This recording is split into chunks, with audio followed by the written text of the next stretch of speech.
Good evening, everyone. It is truly an honor to welcome you all to Tedx Youth at Martiniere Girls College. My name is Yashasvi Saraf, and I had the privilege of serving as the college captain of this institution in the previous term in 2025 itself. I stand before you today as the license for this event was secured during my tenure over 6 months ago, a testament to the time, commitment, and preparation behind this event. The Martiniere Girls College carries a story of over 155 years. Woven with discipline, empathy, intellect, and imagination, generations of young women have walked these corridors and gone on to shape the world in ways both visible and quietly profound. What makes this institution extraordinary is not just its history, but its heartbeat, an education rooted in character, courage, and conscience. And if there is one thing our school has taught us time and time again, it is this: impact doesn't always roar, it ripples. TEDx Youth at LMGC is born of that very belief, that ideas, when nurtured, spoken aloud, and given a stage, travel far beyond their moment. This is a space where questions matter as much as answers, and where voices don't need to be loud to leave a mark. Sometimes, the smallest thought held with sincerity can hold more power than the longest speech. With that, I would like to introduce this year's theme, the ripple effect, a reminder that transformation often begins quietly. This evening, we are deeply privileged to host speakers whose journeys reflect purpose, dedication, and service. Ms. Prakshi Saha, a change maker shaping national conversations on women's health, policy, and civic engagement with remarkable courage and clarity. Ma'am, I would request you to please come to the stage to accept a token of our appreciation presented by our lead organizer, Alyssa Mehrotra.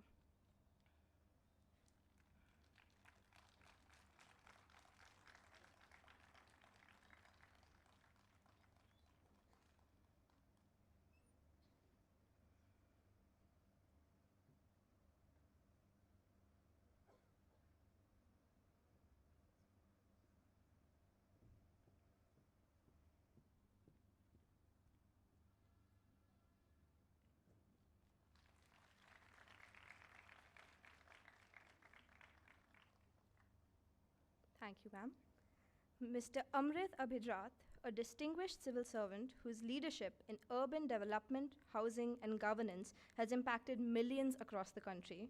Sir, we would request you to please come to the stage and accept a token of our gratitude presented by our organizer, Nitya Kapoor.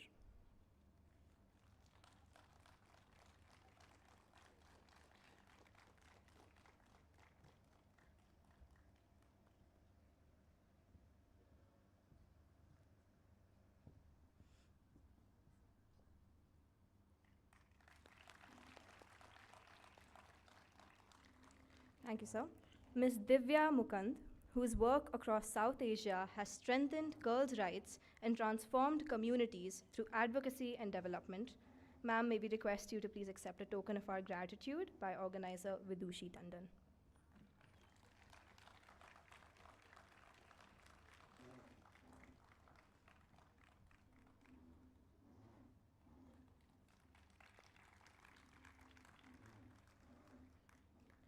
Thank you for being here with us and for allowing our students to learn from the journeys that you carry with you.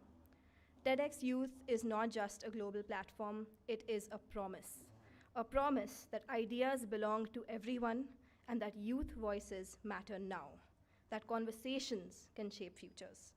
Here at Martiniere, it becomes a bridge between legacy and possibility, between all that this institution has been and all that our young leaders are preparing to become. Before we begin, we would like to present a short video that captures our philosophy, uniting each TEDx stage across the world, including ours today. I think we can innovate. I forget everybody else what I still have a dream. If women were not involved in negotiating it and implementing it.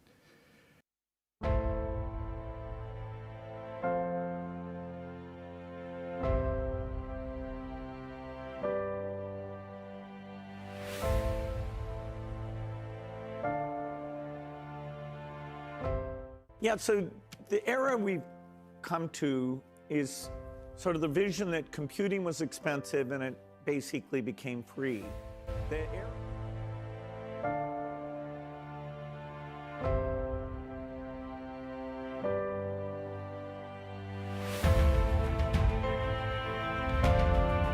For the record, feminism, by definition, is the belief that men and women should have equal rights and opportunities.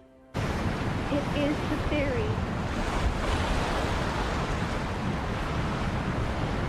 Runner to become the next mayor of New York City this November. My question is, did you see this coming, and what do you credit?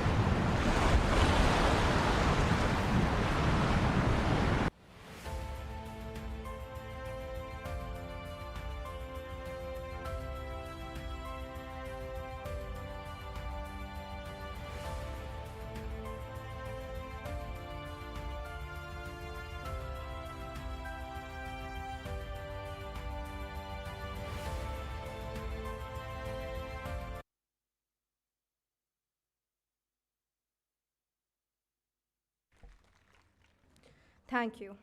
With that, it is my pleasure to officially open TEDx Youth at Martiniere Girls College 2025. I will now be handing over the proceedings to our lead organizer, Alyssa Mehrotra.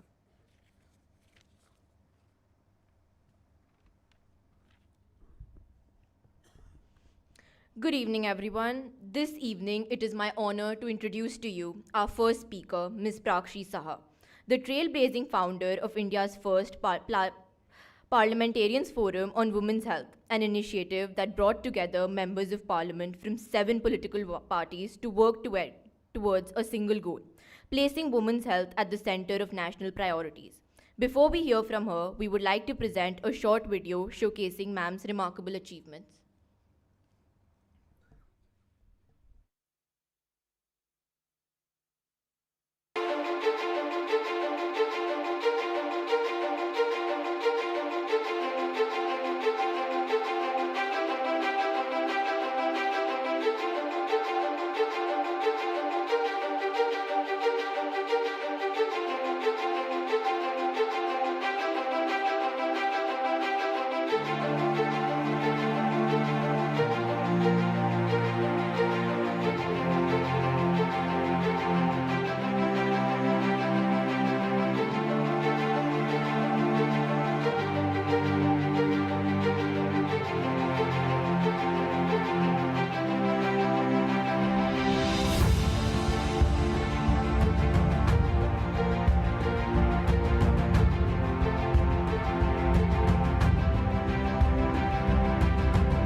Thank you so much, ma'am, for being with us today. We therefore are most grateful to welcome a woman who has reshaped the national conversation on women's health, not with noise, but with unwavering conviction. A woman who believed change shouldn't wait for permission and proved it. I invite ma'am to grace the stage and share her thoughts with us.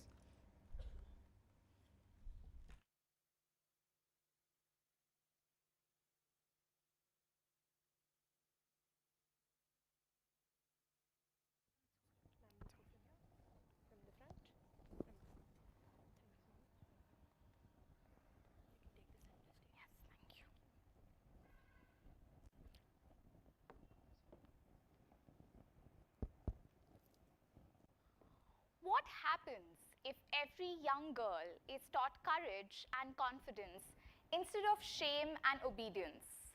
What happens if they are taught their dreams are not too crazy or big and their voice matters? The world becomes a little brighter, braver, and kinder. 8 years ago, I was there. I was an angry teenager who felt a lot of feelings. I was also shy, underconfident, and did not know if my voice mattered. I was feeling all of these feelings of powerlessness, I used to read a piece of news and weep for hours because of how horrific it was growing up as a young girl in India. But I was not sure if all of these things that I had to say, there would be someone willing to listen. So one fine day in 2017, I did something that changed the trajectory of my life. I set up an anonymous blog and hit the publish button on a piece which should be displayed somewhere here. And why anonymous, if you must ask, is because I wasn't sure that I was a good writer. I was afraid that I'll be judged by my peers. And I wasn't even sure that 5 people would read it. Except 500 people did. And I kept writing. Not because I was a great writer, but writing became my medium to express all of the things that I was feeling, my rage, my grief, my helplessness, and I was writing across various digital media platforms. Can we go to the next slide? Yeah, that's the first piece I wrote in August 2017. Can we go to the next slide? And then I was writing in various media platforms. Next slide. And before I even got out of school, I was getting featured across these media platforms that I grew up watching and reading. As this teenage activist, I did not even know what activist meant probably back then. But it was that one small moment of courage that created ripple effect in my life. I went to law school because I thought being a lawyer would probably be my way to change the world. The opposite happened. I did not end up practicing as a lawyer, but at 19, I started an online petition. You can go to the next slide. And a lot of people asked me, what even happens through these online petitions? I mean, do people really care? I didn't know. I did take a chance on this random idea I had, and I really cared about that idea, and I wanted people to listen to me. And the internet and digital medium became the only way I could express that. I started an online petition for menstrual waste management for my city corporation. Very small impact. But I cared about that issue. And 6 months later, not 100, not 1,000, not even 10,000, 80,000 people signed that petition. And my city mayor actually called me for a meeting and said, I want to hear your idea. And for 19-year-old me, that seemed like the craziest thing happening to me. But it did. Over the next several months, I had stakeholder consultations with everyone at the Calcutta Municipal Corporation, trying to explain to them why my idea made sense. And then COVID happened, and people were stuck. Roads were blocked, and of course, what gets exacerbated often was women's health. Women did not have access to period products, so the next thing which I did was I fundraised and bought period products for 200 sex workers in Calcutta, in Sonagachi, which is Asia's largest sex workers district. Can we go to the next slide? Next slide. And that's from the distribution drive.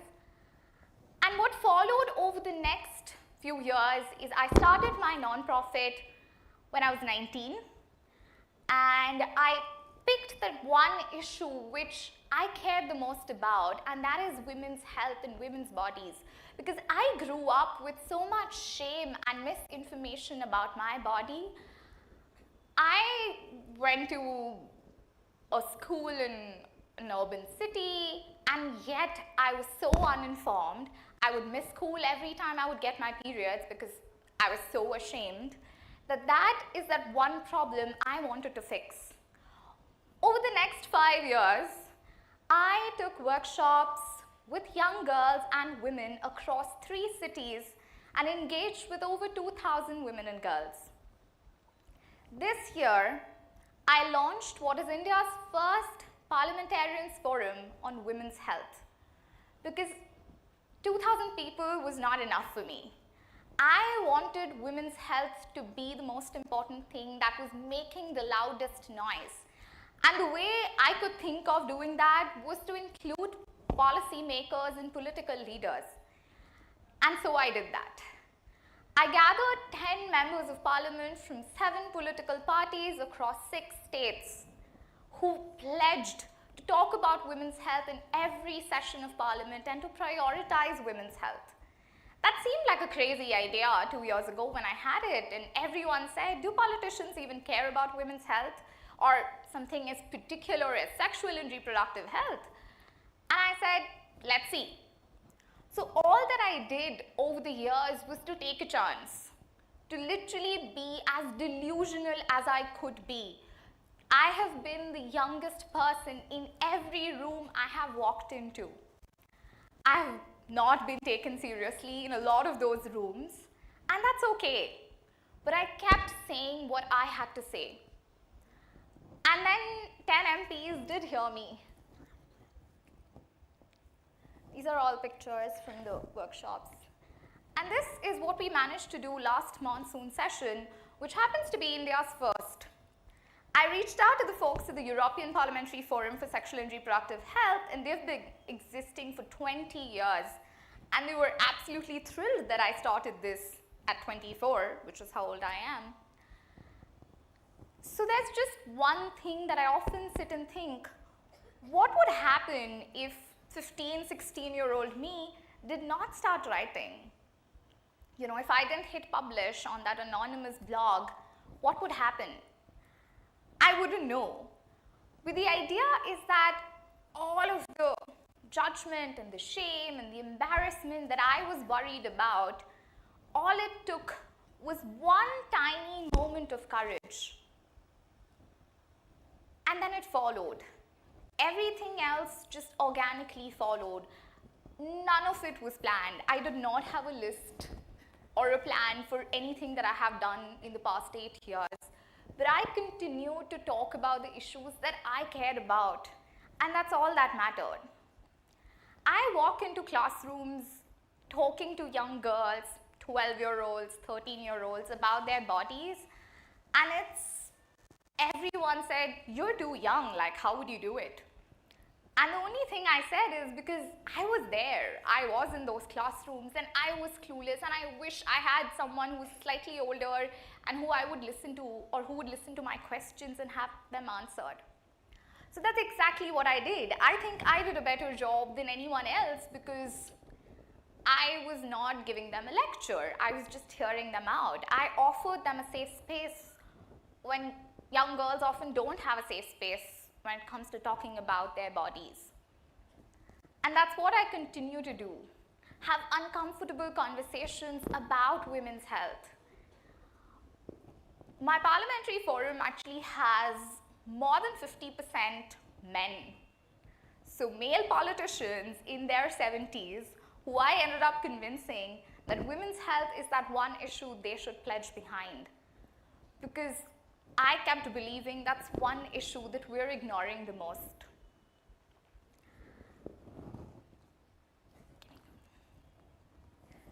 That's a few of the MPs who are part of the forum.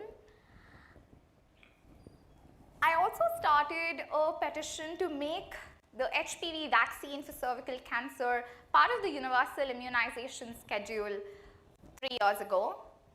And that was my first interaction with advocacy and political leaders. And that petition got 30,000 signatures. It was endorsed by 4 MPs, and we submitted it to the Ministry of Health. And they're actually just coming up with a policy to introduce the HPV vaccine, and a lot of state governments have already done it. So if there is one piece of advice I would give to any 13-year-old I meet, is that no dream you have is too crazy or too delusional. It's literally like nothing is big enough. If you think you can probably do that, you can. If there is a story you want to tell, if you want to share the lived experiences of your life, Your voice matters. And there will be people who's willing to listen to you. And if not, you will be the first person speaking and there's going to be like 3 people listening to you, but eventually that's going to become bigger and bigger. So do not stop speaking up and do not stop telling your stories. So, thank you.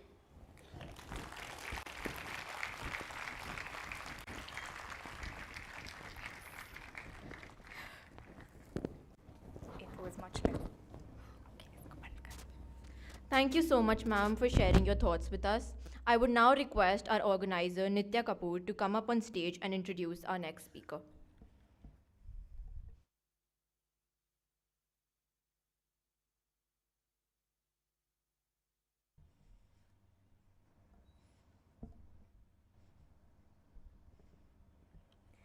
Good evening, everyone.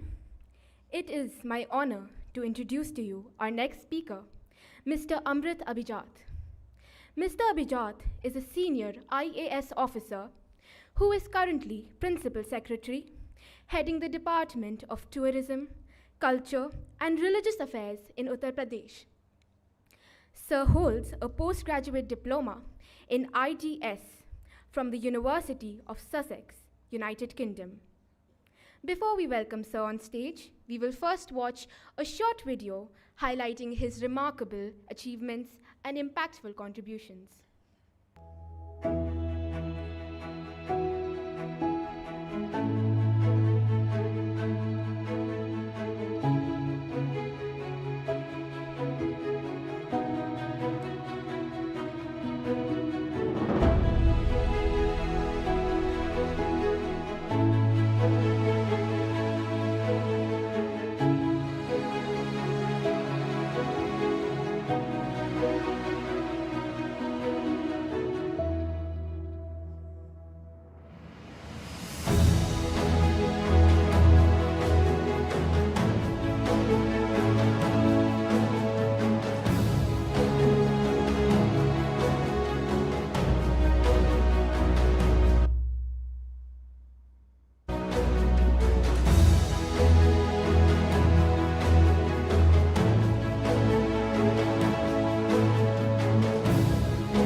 It is an honor to invite Mr. Amrit Abhijat, under whose guidance the Ministry of Urban Development, Urban Employment, and Poverty Revolution Department has implemented extensive technological solutions for maintaining cleanliness during the Mahakumbh in 2025. Sir also played a key role in implementing the Pradhan Mantri Awas Yojana, a flagship program for supporting affordable housing for families.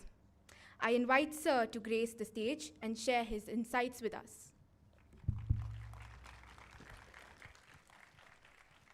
Good evening, everybody.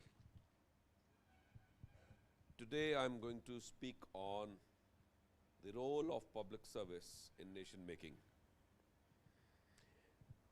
Jeffrey Archer, a very famous author, once said that there is no greater calling than public service. I quite believe, having spent in 30 years in service, that this couldn't be more than true. As a young kid, when I started off after finishing my education, I had this option of joining the public service, which I did. And with a lot of commitment, curiosity, and keenness to serve the people of this country, I started off as a young probationer in a district. Through the various experiences of 30 years, I did a lot of managerial postings as magistrate, as chief development officer, district collector, and magistrate in about 8-9 districts, holding charges of municipal corporations, various other corporations, looking at joint secretaries post in Government of India, as principal secretary here in technical education.